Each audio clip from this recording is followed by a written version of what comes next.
Bonjour à tous et bienvenue sur ma chaîne. Après une longue absence, je reviens de nouveau sur ma chaîne YouTube pour vous faire des présentations donc d'oracle et de tarot que je viens de recevoir.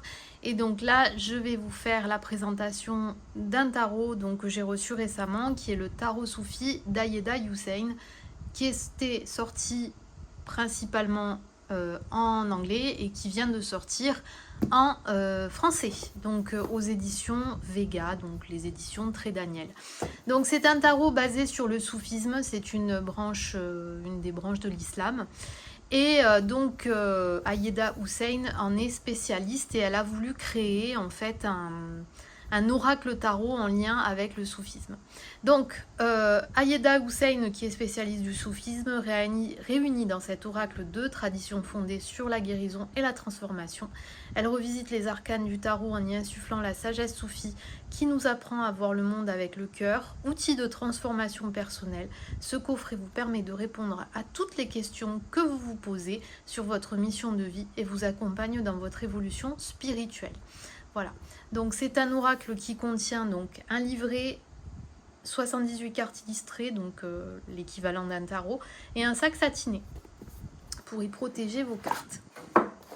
Alors, donc, le boîtier se présente comme ceci. Vous avez un petit mot et le courage d'être qui tu es vraiment. Pir, Vilayat, Vilavat, Inavat, Khan. Voilà. Et donc, vous avez ici la petite pochette où se trouvent les cartes, mais on va d'abord regarder le livret. Donc le livret, il est quand même assez conséquent, je crois qu'il a à peu près 200 pages. Et dedans, vous allez retrouver du coup donc l'introduction, le sommaire, comment utiliser le tarot.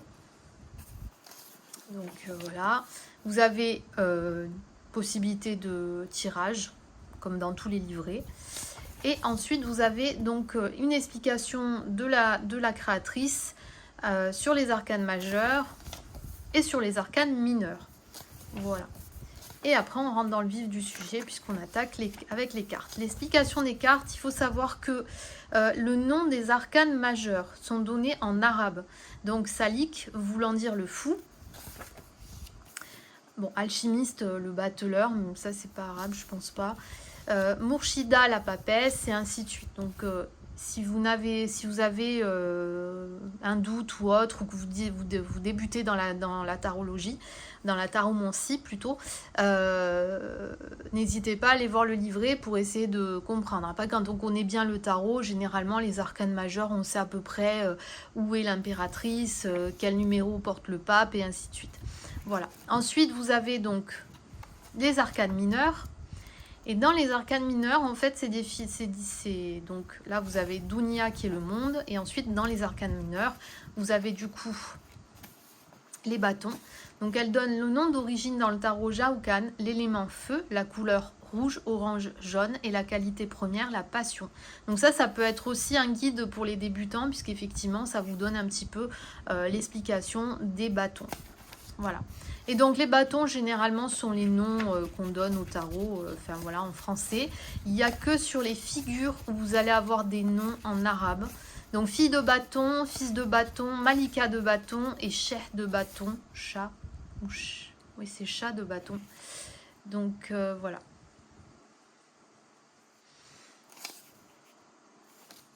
Et ainsi de suite. Et ensuite vous avez les coupes et voilà. Et là, à la fin, normalement, vous avez des remerciements. Donc voilà, l'auteur qui remercie. Et vous avez une présentation du coup de Ayeda Hussein. Voilà. Et ensuite, vous avez l'équipe artistique, donc les personnes qui ont dessiné le tarot. Voilà. Allez, maintenant, on va passer aux cartes.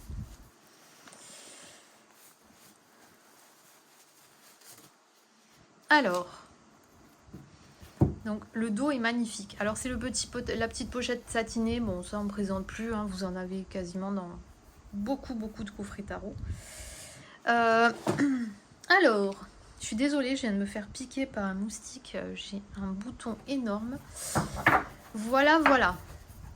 Donc le dos des cartes, il est juste magnifique. Voilà, ça représente vraiment l'Orient. Voilà, voilà. Donc, on n'est pas sur un tarot classique en termes de taille, puisqu'on est plutôt sur un oracle. Alors, je vais regarder si j'ai pas un tarot. 2 petites secondes.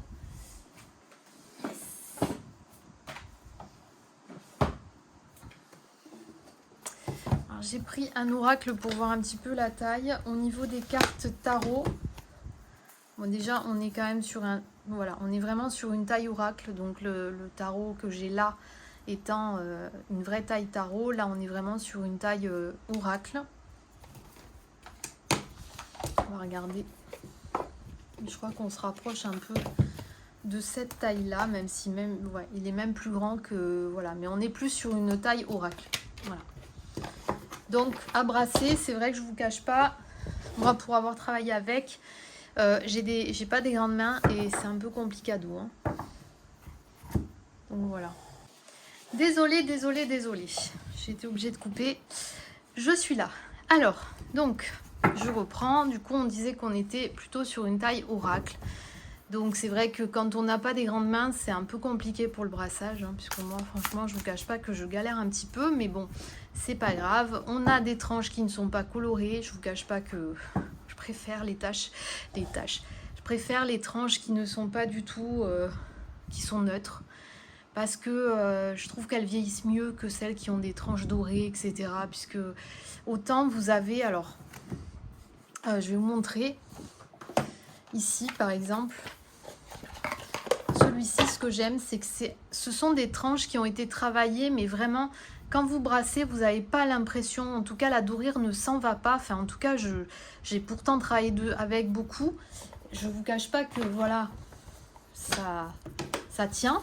Autant celui-ci, bon là, j'ai pas beaucoup travaillé avec, bon, voilà, mais bon, celui-là, ça va. Mais c'est vrai que ça commence à partir. Je pense que ceux qui le connaissent, que celui-ci, je vous le présente plus, c'est un classique. Il y en a beaucoup qui n'ont plus les dorures, enfin les tranches colorées, puisque à force de brasser, ben, ça s'en va. Donc ça vieillit mal. Donc c'est mieux d'avoir des tranches... Enfin, en tout cas, c'est mon avis. Hein. Maintenant, après, chacun, voilà, hein, comme on dit, il faut de tout pour faire un monde. Donc, effectivement, les goûts et les couleurs ne se discutent pas. Et pour moi, bon, je préfère les tranches neutres. Au moins, je sais que ça vieillira mieux que quand ce sont des tranches colorées. Voilà. Au niveau, donc, des images. Alors, je suis désolée, il n'est pas rangé parce que j'ai travaillé avec. Et du coup, c'est vrai que j'ai pas eu le temps de le ranger. Donc... je vais vous le présenter comme ça, mais en tout cas, vous allez voir, il est vraiment magnifique. Enfin, moi, en tout cas, j'aime beaucoup. C'est un jeu qui est très parlant, qui fait parler vraiment son intuition,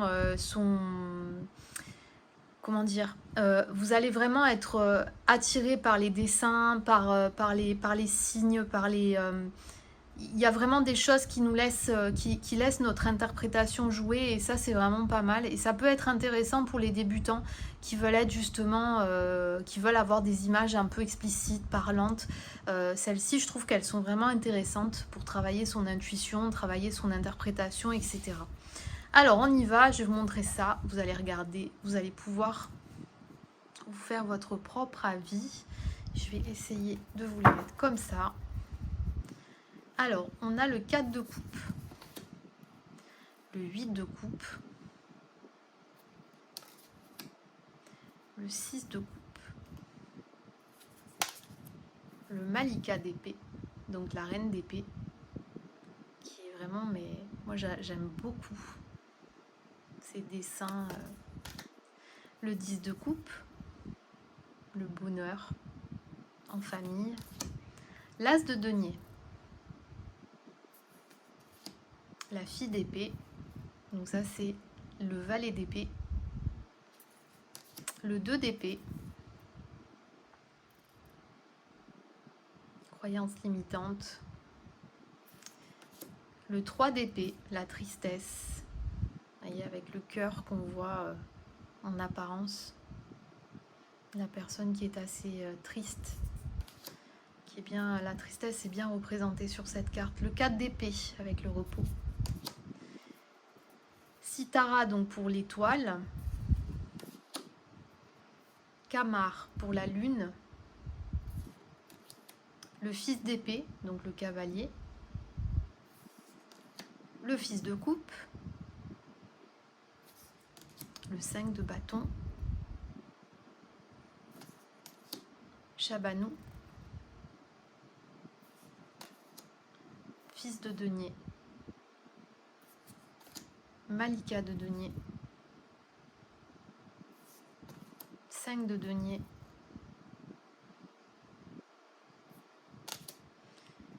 Quatre de bâton.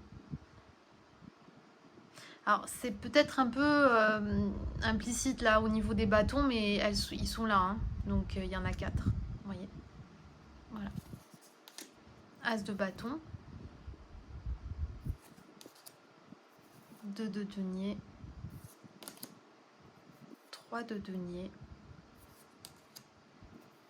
10 d'épée. Fille de bâton.